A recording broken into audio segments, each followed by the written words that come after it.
in the fancy neighborhood of Bal Harbour in Miami. The morning sun poured into the big glass windows of a beautiful white mansion. Inside the kitchen, Melissa Wilson was finishing breakfast. She had set the table with care, sliced fresh fruits, a bowl of organic yogurt, and the smell of hot, freshly brewed coffee filled the air.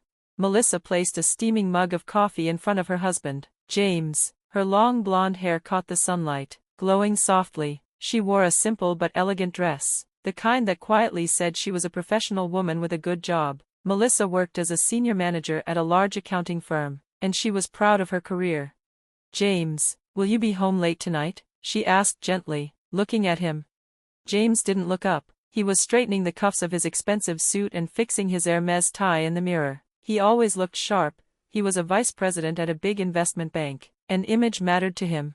"Yeah," he replied casually. "I have dinner with a client tonight. We'll be discussing a new project." Melissa nodded slowly. "All right, I guess I'll be working late too. I just really look forward to weekends, spending time with family, that's what makes me happy." She smiled at him warmly as he grabbed his briefcase and headed to the door. At the entrance, he gave her a quick kiss and said, "I'm heading out." She stood by the door and watched him leave, his expensive car shining as it pulled out of the driveway. As always, her heart swelled with happiness. She believed she had a perfect life, a loving husband, a respected job, and a family that cared about each other.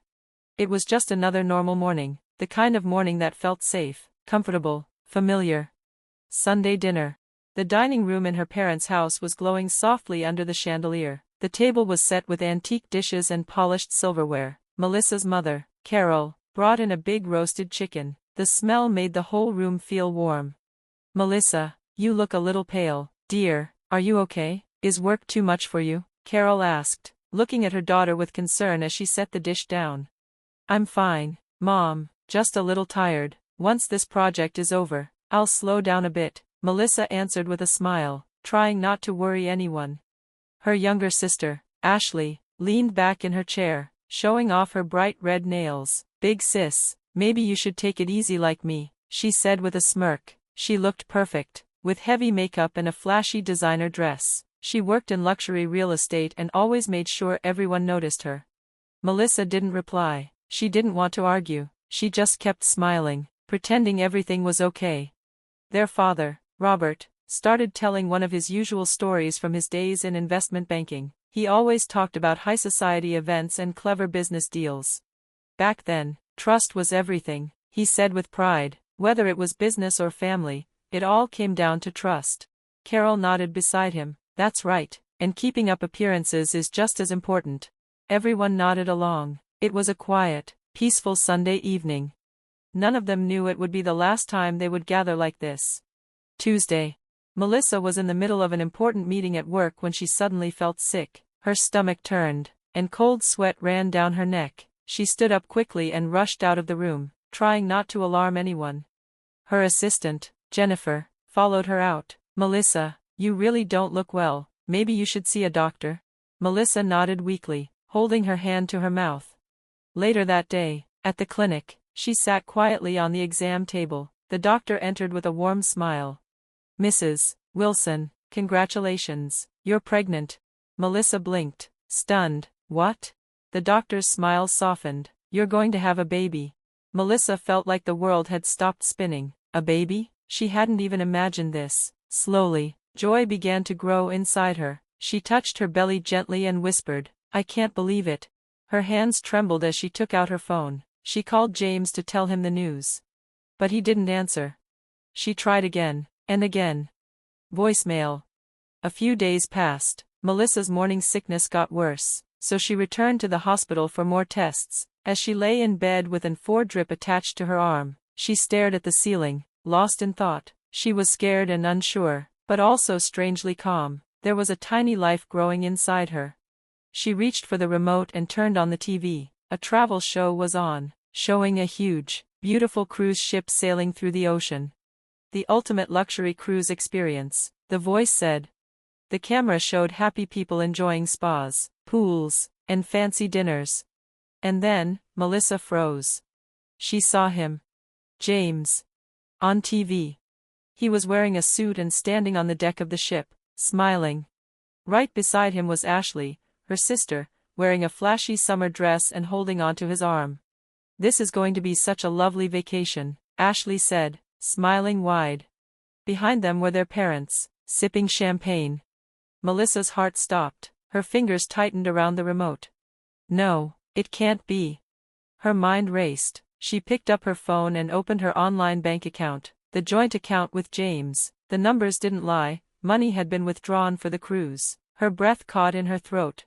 She checked her phone messages. James had said he was away on business. Her parents said they were on a short trip. Ashley had texted that she was taking some time off. All lies. She dialed James's number. This time, he picked up. "Hello, what's up, Melissa?" His voice was calm, as always. "James, where are you?" she asked, forcing her voice to sound normal. "I'm at the office, in a meeting." But in the background, she heard waves, laughter, music. Melissa's hands went cold, her voice turned quiet and sharp. "Enjoy yourself." And she hung up. The hospital room fell silent again. The TV still showed people laughing, dancing, sipping wine. It felt like a different world. "You all lied to me." Melissa's sadness turned into something stronger, anger, a deep, quiet fire that burned in her chest. She stood up and walked slowly to the window. Outside, the sun lit up the Miami skyline. Far away, she could see the port, where the cruise ships came and went. "This ends now," she whispered. She placed her hand on her belly and closed her eyes. A tear slid down her cheek, but she smiled softly. "Mommy's going to make sure you have a happy life, I promise." She picked up her phone and searched for a lawyer.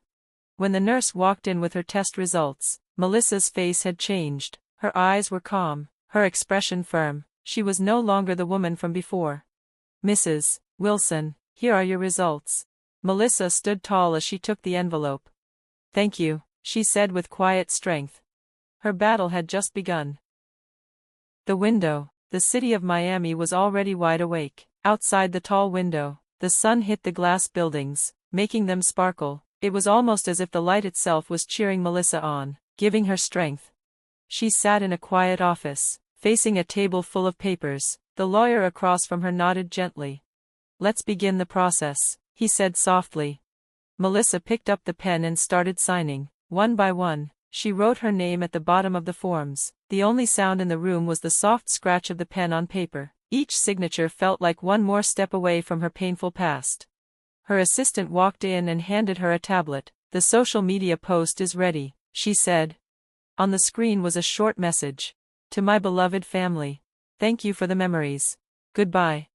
The picture below the message showed the truth. It was from the cruise, her husband James holding her sister Ashley close, her parents smiling and sipping champagne. It was a perfect image of betrayal. "The post can go live whenever you say," the assistant said. "We're also ready to send the report to your husband's company." Melissa stood up slowly and walked to the big window. She looked down at the city. Cars moved like little ants far below. Her voice was calm but firm. "Tomorrow morning, at 9 a.m., she said, "let's make everything public." This wasn't just about getting back at them. It wasn't revenge. It was about truth. It was about justice. And most of all, it was for the little life growing inside her.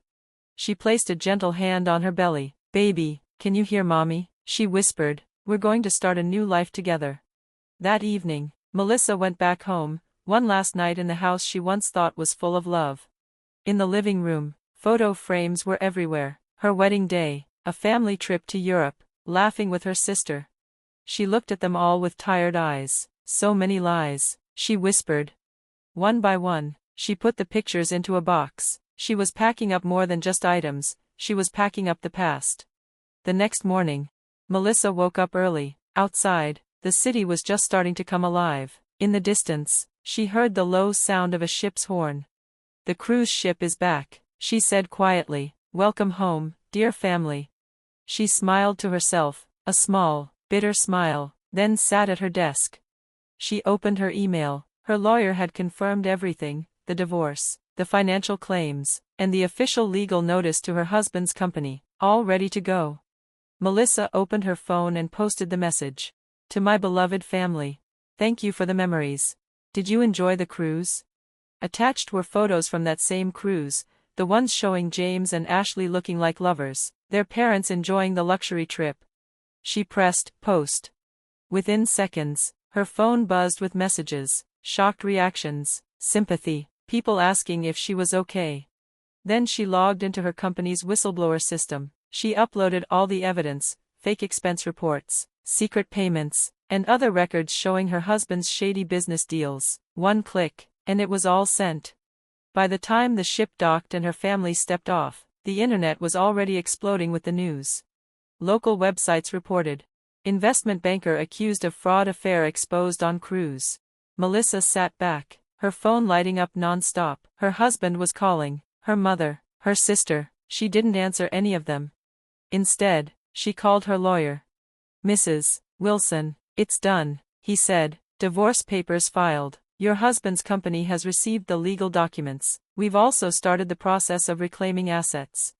Then came the call from James. "Melissa, what's going on? What is this? Please, let me explain." "Welcome back," she said coldly. "Did you enjoy the cruise?" He started to panic. "It's not what it looks like. Please, just listen." "Talk to my lawyer," Melissa said, and hung up. She didn't pick up when her parents called, or Ashley. 10 a.m. TV stations broke the news. Major scandal in Miami's elite circles. Reporters surrounded her husband and sister as they rushed off the ship. Cameras caught their shocked faces. They looked like strangers now, lost, confused, and exposed. A message from her mom came in. "Melissa, why are you doing this? What about our reputation?" Melissa stared at the message. Her hands didn't shake. "You finally care about appearances now," she murmured. She declined interviews from newspapers and TV channels. She didn't want fame. She didn't want attention. She only wanted truth. Later that day, her husband's company sent her another message. "We've begun an internal investigation. Vice President Wilson has been suspended." Her sister sent a text. "Big sis, please, forgive me." Melissa deleted it, blocked her number. That evening, her lawyer called again. "They're offering a big settlement," he said. "No," Melissa replied. "Let everything come out. I'm not here for money." On TV, James was shown trying to hide from cameras. Ashley cried uncontrollably. Her parents looked small and ashamed. One final message came in from James. "You taught me what family really means." Melissa read it, then turned off her phone. That night, in her high-rise apartment, Melissa stood at the window. The city lights sparkled across the skyline. She smiled faintly at her reflection in the glass. "It's time to move on," she whispered. She packed her things calmly. All the furniture, all the designer items, they didn't matter anymore. She kept only what was needed. Her past was being left behind. She closed the apartment door gently behind her. The sound echoed like a bell marking a new beginning. 1 year later, Seattle. A tall office building in downtown Seattle now had Melissa's name on it. A. Wilson Accounting Office. Her firm was doing well. Clients trusted her. Her team admired her. She was respected. In a quiet glass room in the office, a 3-month-old baby named Emma slept peacefully. Her nanny watched over her with care. Melissa bent down and kissed her daughter's soft cheek. "Mommy's treasure," she whispered.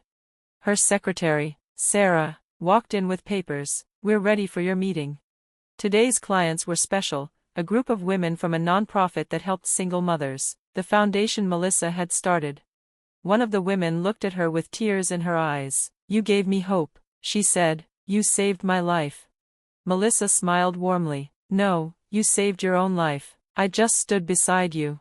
Her new family wasn't the one she was born into. It was the one she built, with people who cared, supported each other, and understood pain.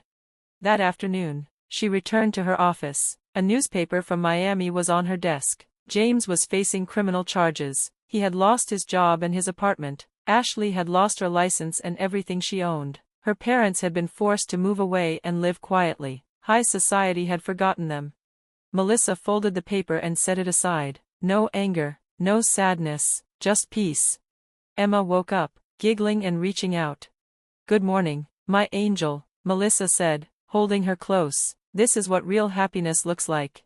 Later that day, at the park, a kind man smiled at her, the pediatrician, Dr. Johnson. "Would you like to have dinner sometime?" he asked shyly. Melissa smiled. I'll think about it, she said softly. That night, with Emma sleeping soundly, Melissa looked out at the Seattle skyline. A new city, a new job, a new life. And best of all, love, pure, strong love, for her daughter and for herself. She kissed Emma's forehead. Mommy is happy, she whispered, this is our happy ending. The stars outside twinkled above. A new day was waiting.